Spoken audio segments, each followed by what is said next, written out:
up, you guys, and welcome back to my channel. So today I am going to be making, if I can talk, I'm going to be making this video about carb cycling.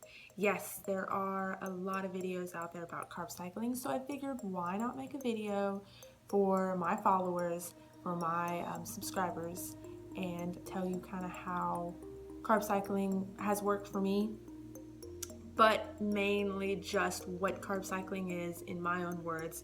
No, I am not. The information that I'm about to share with you is just information that I've accumulated on my own. So if any of this is wrong, I'm just going off of what I've learned over the course of me studying carb cycling and experiencing it myself. So, 1. I've been doing carb cycling for 6, I think going on 7 weeks now, and it's amazing progress. I'm not going to get too much into that because my next video is going to be me doing a body physique of 6 weeks going on 7 weeks of this, 250K bodybuilding.com challenge, but also just a challenge for myself.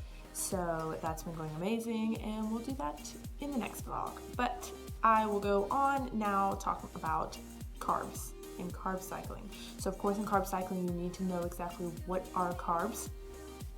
Of course carbs, they come from breads, they come from sweet potatoes, so you get them a lot in your grain sources or fruits and different products like that. And so whenever you consume carbs, your body will turn the carbs into glucose, and then when it goes through the body, the glucose goes into the muscles and the liver, and that is converted into glycogen. It'll fill that up, and anything that is left will be stored into the body as body fat.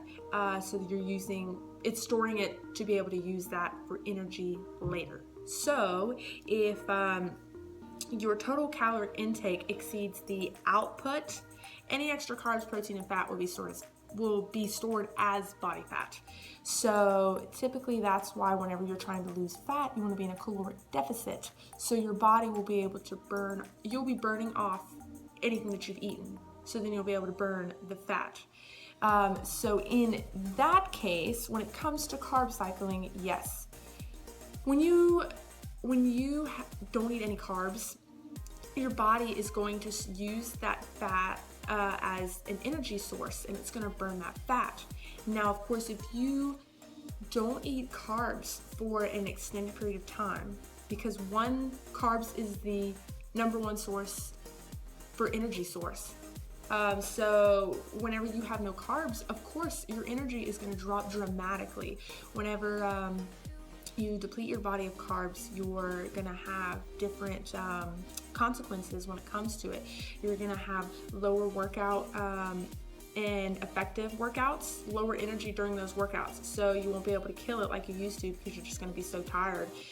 You're gonna have a lot more cravings. You're gonna be a lot more hungry, and you're gonna feel tired too, of course, because you don't have that extra energy source. And another thing is your metabolism is going to drop dramatically just because you're gonna be lowering those calories too and lowering the carbs. So the energy level is gonna drop the same as your metabolism is gonna drop. So those are some things that can happen when you're going on a just completely no carb diet. What's the keto diet, of course, that's what people call it. So now, this is what carb cycling is. Carb cycling is whenever you're fluctuating your carbs throughout the week. So you have a weak calorie intake, you're gonna have lower carbs, and you're gonna have days where you're gonna have higher carbs. So in sense, what that does is, let's say you're gonna have, 2 or 3 low carb days, and with having low carb days, you're going to raise the fat. So typically you want your protein to be completely the same throughout the whole week. You're going to have lower carb, higher fat, because you want to compensate for those carbs. You can't just have low fat, low carbs, high protein. Like, you have to compensate somewhere. So higher fat, low carb for a couple of days, then you're going to jump up and you're going to have a high carb day. And when you have those high carb days, you want to lower the fat, because typically that's what you're going to do. You have to take your calories from somewhere, and you don't want to take it from your protein. Your protein needs to stay consistent throughout this whole time we're doing carb cycling. And so that's typically you do low carb, high carb. Now for me, I do a low carb a moderate carb, so my fats and my carbs are they're going to be moderate. Not one's going to be super low or super high. And then I have a high carb day. Now what that does for your body is you still get the benefits of burning fat on those low carb days, but then your body is able to be replenished. And not just your body, your metabolism is able to be replenished whenever you give it your high carb days, when you start feeding it more carbs. So in those low carb days, your metabolism is it's going to be dropping, of course, and then it's thinking, because that's just what your body does, it thinks that your body is killing itself because you're trying to shut off this fat, you're not feeding it enough, and it's like, what are you doing? Why are you trying to kill me? So then when you jump up and give it some carbs, it's like, oh hey, I realize you're not trying to kill me, so you're replenishing me now. So then it boosts up, your metabolism boosts, and then as soon as you start dropping those carbs again, then your body's going to go back into those fat burning modes, and it's going to start producing those fat burning hormones again, so then you'll be able to burn some more fat. And then once again, you're gonna go low carb, burn fat like you would on a keto diet, jump up, give you some carbs, and then you're gonna go back, start burning fat again. It's just a repeating process. Sure, during the whole process, going through a low carb diet, it's just your metabolism is gonna slowly drop. The more you lose weight, eventually it's gonna plateau, and that sucks because I've went through it. So whenever you do a carb cycling diet, your metabolism is gonna drop, and then it's gonna be like, hey, I got some carbs, and then it's gonna drop again. It's gonna be like, I got some more carbs, and it's gonna drop, and then it kind of helps your body so you will not plateau.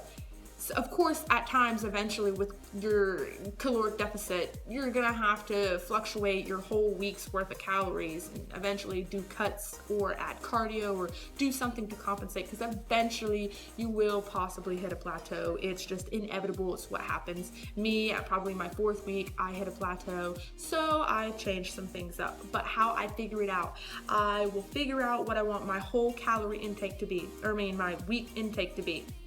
So I'll multiply my maintenance. This is just what I do. I don't know if it's right. I don't know if it's wrong. I multiply my maintenance of what I would just maintain when it comes to calories. And then I multiply that by 7 for 7 days in a week. And then since a pound is 3,500 calories per se, that's what they say, I subtract that. And then I will be able to divide those calories up throughout each day. Now, you don't have to have your calories the same every single day. Typically on your low carb days, you can have lower calories, and on your higher carb days, you can ingest in more calories. So it sounds complicated, but it's not. And another thing is, you might think, how am I gonna eat such low calories on those low carb days? But I found that whenever I have those high carb days, my body is replenished, my body is fueled, and it has stored energy inside of it. So on those low carb days, it's not as bad as you think. When I started doing it, I was like, man, this isn't as horrible as I thought it was going to be. Sure, maybe on the second, or if you do 3 days in a row, it's going to get difficult.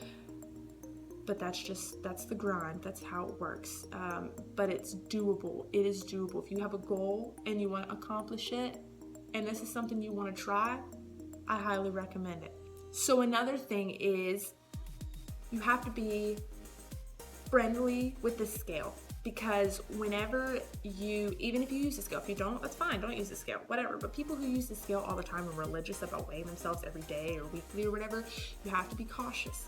Because when you are on those low carb days, you're gonna be pretty light.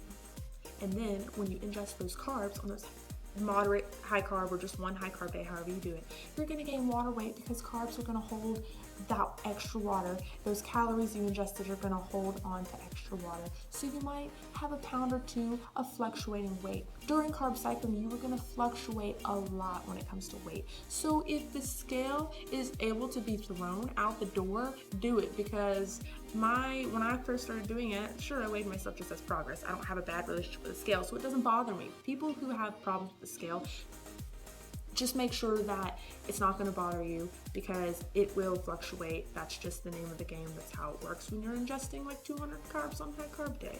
So, and the reason why I really, really like this, one, it's helped me cut through my plateau. 2, I don't have to say, no, I don't get to eat bread. I don't get to eat, bananas because they're so carb dense. I don't, get to eat these foods. I'm still able to eat them. I just have to grind out 2 or 3 days on low carb day, and then I'm like, hell yeah, guess what? I got something to look forward to. I got to look forward to my moderate and high carb day. And another thing is, I love moderate carb days because I get equal fats and protein, equal fats and carbs, so then I can have peanut butter covered toast with some banana on top. That's one of my favorite things.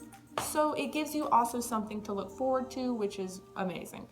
I'm trying to think. I'm pretty sure I covered everything.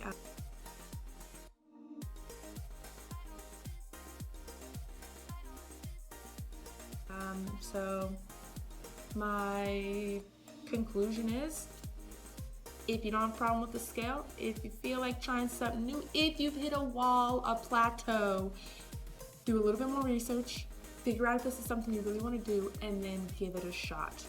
I love how flexible dieting has changed my life. You can check out my video in a couple videos back to see that story. And now carb cycling is another thing that has really changed everything, the name of the game. And you guys can see that in my next vlog, which will be in a couple of days, of a body physique update. I've lost probably almost an inch off my whole entire waist in about 6 weeks. So I'm excited. And I can't wait for the more weeks to come. Like, I'm just gonna keep doing this until I'm happy with where I'm at. So if you have any questions, please feel free, message me, comment down below. I am open for questions. I want to talk to you guys. I want to communicate with you guys. If anyone has any questions, please ask. Don't be afraid. If you liked this video because it was very helpful, I hope I taught somebody something in this video, give it a like. Let me know what you want more of. Subscribe to my channel so you'll be able to see my progress along the way. So I have a meal plan / recipe book now available for purchase. So any questions about that, just message me, DM me, and we'll make it happen. So I'll catch you guys in the next vlog. Bye.